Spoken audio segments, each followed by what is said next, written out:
Ready ka na ba? Deep Dive with Richard Haydarian. So, bumaba proficiency.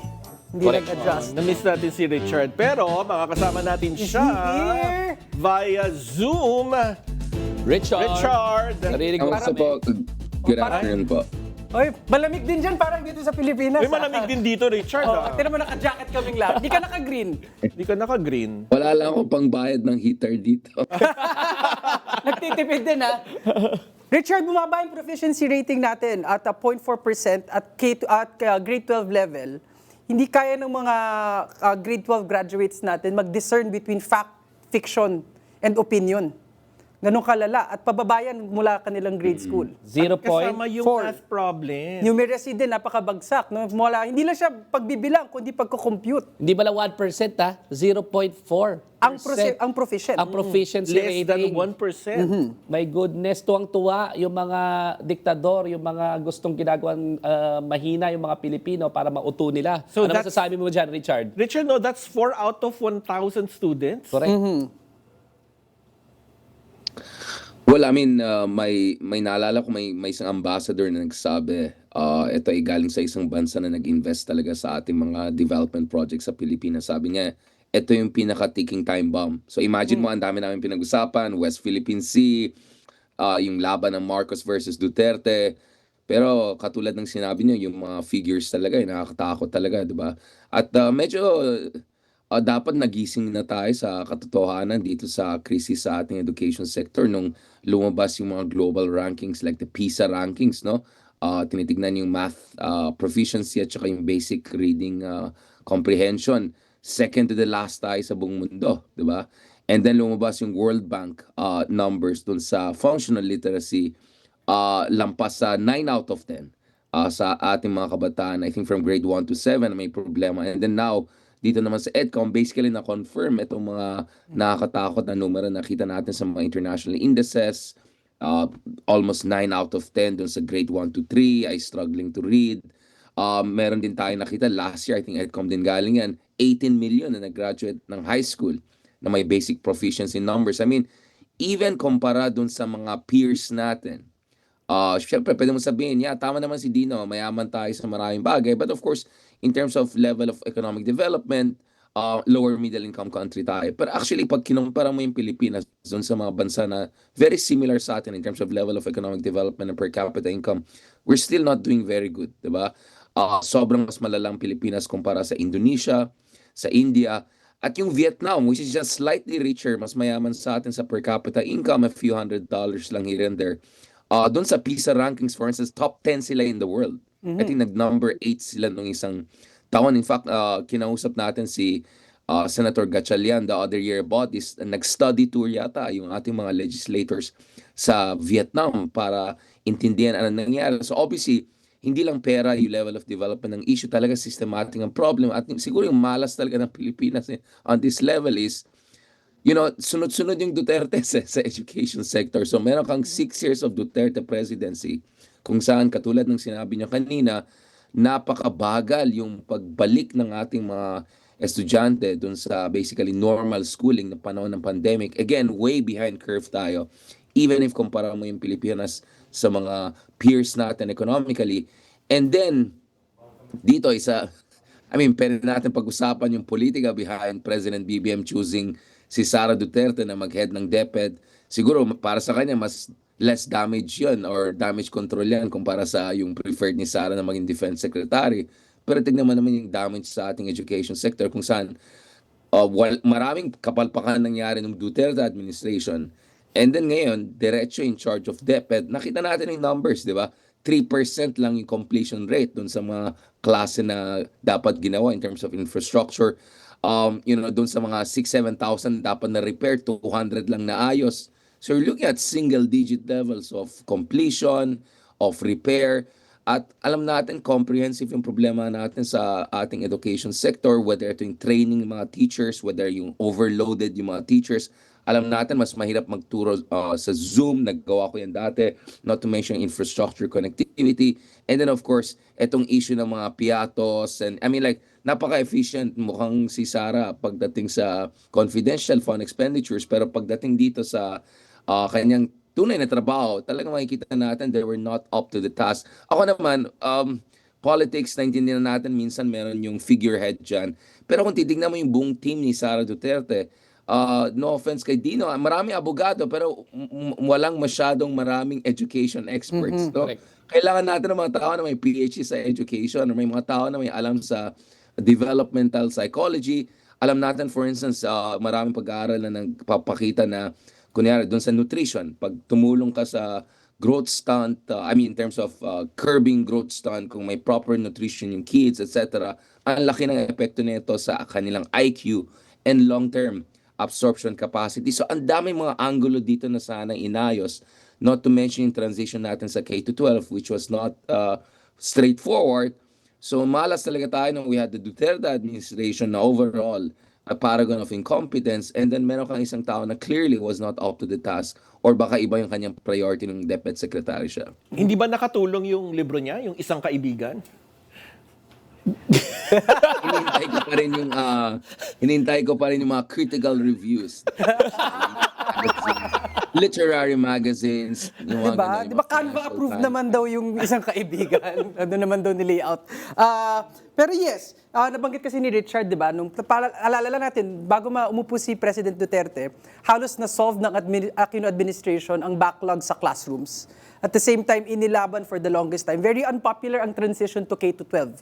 Maski tayo na lang sa buong mundo ang hindi naka-K-12.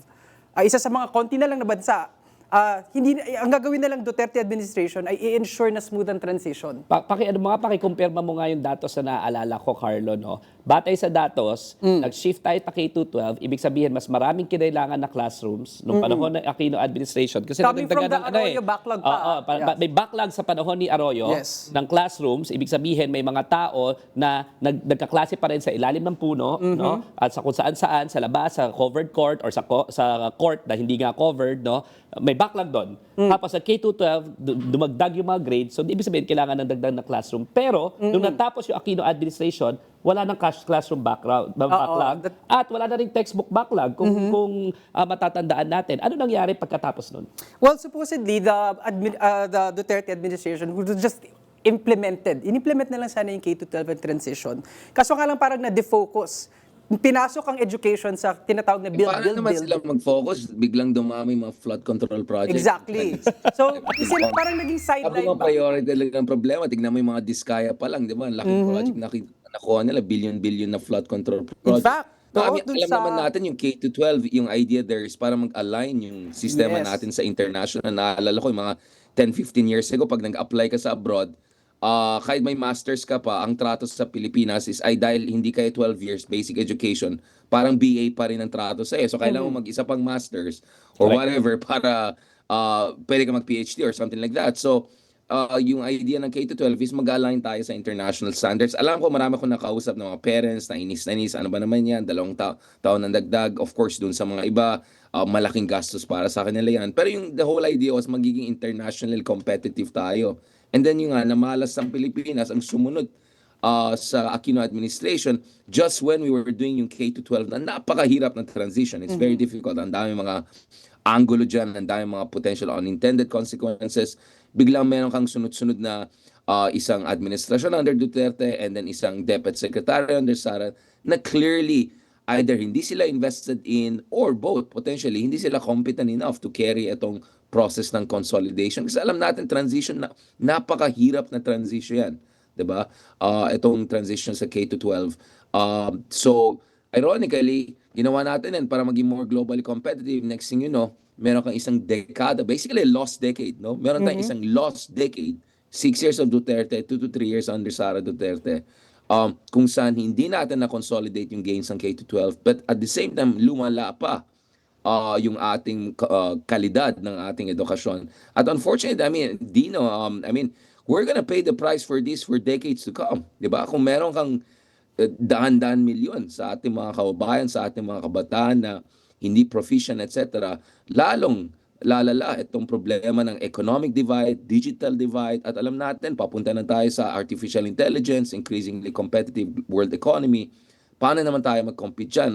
Last thing na gusto natin is magkakaroon ng basically isang subclass ng ating mga kababayan who are not capable of competing in the new international economic environment. So, talagang nakakalungkot ito. Nevertheless, and talagang napaisip ako nung sinabi ni Senator Gatchalian na napaka-invested dito sa issue na to. At sabi niya, actually yung expenditure natin, DepEd natin ay hindi ganong kalayo sa Vietnam. So ibig sabihin, maraming bagay ang dapat natin tignan, hindi lang pera, hindi lang confidential fund, pero also paano natin ini-invest yung ating resources, tsaka yung training ng teachers. I think mahalaga talaga yan kasi tinignan ko yung case studies sa South Korea, sa Vietnam, at tsaka yung mga very successful Asian countries. Even when nung mahirap pa sila, kasing hirap natin in terms of level of economic development, napakataas, for instance, ng bayad and training at saka yung standards dun sa public school teacher. Sa kanila, in fact, sa South Korea, alam ko, one of the best paid as sa mga civil servants ang mga public school teacher dahil alam nila, kumbaga, isang henerasyon na maapektuhan dyan. So, a whole generation of economic competitiveness, not to mention democratically, yung abilidad nila mag-participate sa democratic process ay maapektuhan dyan. So, nakakalungkot na parang hindi natin binigyan ng sapat na pansin itong sektor na napakalaki ang kanyang implikasyon para sa ating demokrasya at ekonomiya. At yung epekto nito sa unemployment, dahil ang pag-aaral, ito'y paghahanda sa magiging trabaho ng ating mga kababayan. So kung may problema na, ano pang skills nila? Dagdag pa yung banta ng AI. Trabaho, investment, kasi bakit gusto mag-invest dito kung hindi competent yung kanyang workforce, diba? Yeah. At maraming beses na nga, kulang na nga yung trabaho dito sa Pilipinas, kaya nga maraming nag-OFW kasi kulang opportunities here. Tapos pagdating naman nila doon, pag alis nila, baka hindi rin sila tanggapin dahil nga merong problema sa proficiency. Ano pa yung mga datos na nakita natin? Nabanggit kasi natin kanina yung usapin ng backlog. Paano naman di magkakaroon ng backlog? Nagkaroon ng lumabas sa isang Senate investigation na ang cost ng paggawa ng isang classroom sa budget pag DPWH ay about 2 million pesos per classroom. Pero nagawa ng isang NGO, salagang 800,000 pesos per classroom. So, pinagkakapirahan din ang edukasyon.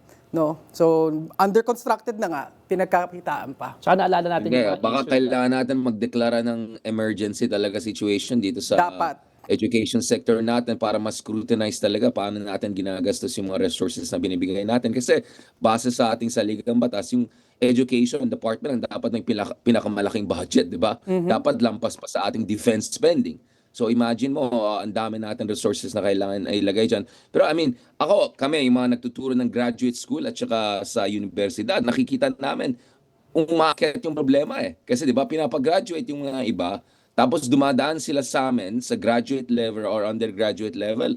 To be honest, with all due respect sa ating mga estudyante throughout the decade and all, marami sa ating mga colleagues in the academic world na nakikita nila na nagdeteriorate na rin. And even, I mean, ako naman, I had the privilege of teaching in the top universities in the country. Makikita talaga natin na even there, minsan nakikita natin hindi same yung level of proficiency with all due respect dun sa mga estudyante. Hindi nila kasalanan yon. Of course, there was the shock of the pandemic and all the Zoom education. Pero I think mas malalim ang problema na ito. Kaya kinakabahan na rin kami because and then meron ka pang 'di ba? Meron ka pang all of this anecdotal evidence among others na sinasabi na even yung mga graduates, especially yung mga sciences, STEM ng top universities natin ay hindi makatapat dun sa second tier universities sa mga peers natin sa Asia. So for instance, yung kaibigan natin si Stephen Conjing, 'di ba? Sabi meron silang example na may gusto mag-invest sa Pilipinas. And then basically ang choice nila is engineering graduate ng yung top 3 schools natin. Hindi na natin kailangan sabihin sino mga to. And then ang katapat nila, yung mga regional, provincial, polytechnic schools sa Vietnam. In the end, dun sa Vietnam sila nag-invest kaysa dito sa Pilipinas because mas competitive yung mga counterparts natin, not only in terms of yung sahod nila, they're willing to take lower, but also in terms of basic proficiency pagdating sa coding and other actually high precision manufacturing yata related yung investment na yan. So nakikita natin hindi lang ito doon sa public high school.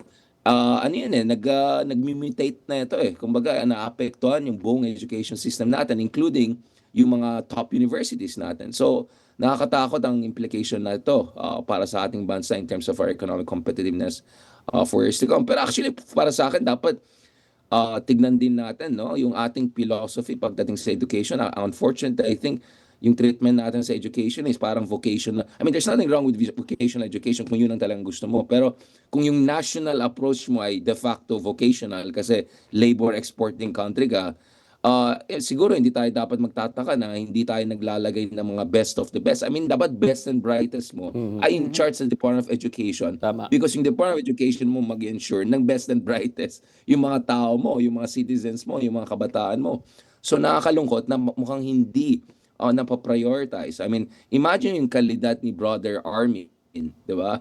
When he was in charge of the transitions to the Department of Education. And then you end up with someone like Sara Duterte, who, no offense, I don't know about her expertise, whether legal luminary siya. Richard, baka alam. Richard, so But Brother in Armin, terms of her expertise on education, my goodness. Richard, so si Brother Armin was an educator by profession, PhD. Si Sara, abogado, never had an educational background. Are you saying for the record that si Sara Duterte was a bad appointment? Ako naman, kaya nga sabi ko, wala akong naintindihan ng politika minsan. Sige, baka pag nandun siya sa DND, baka kung anong mangyari sa West Philippines Sea, di ba? So, ilagay natin, baka mawala yung West Philippines Sea, pero kawawa naman yung mga kabataan natin. Alam mo naman, di na wala akong problema. Kung abogado ako, okay lang yan. Basta yung team mo. Dapat yung buong team mo. So, for instance, tignan mo ngayon yung kasalukuyan na education secretary natin. Tignan mo yung mga USEC niya. Oo nga. At alam ko yung mga kinukuha niyang USEC and ASEC before na mga colleagues natin na UP professors, talaga mga tao na may expertise sa pagdating sa edukasyon.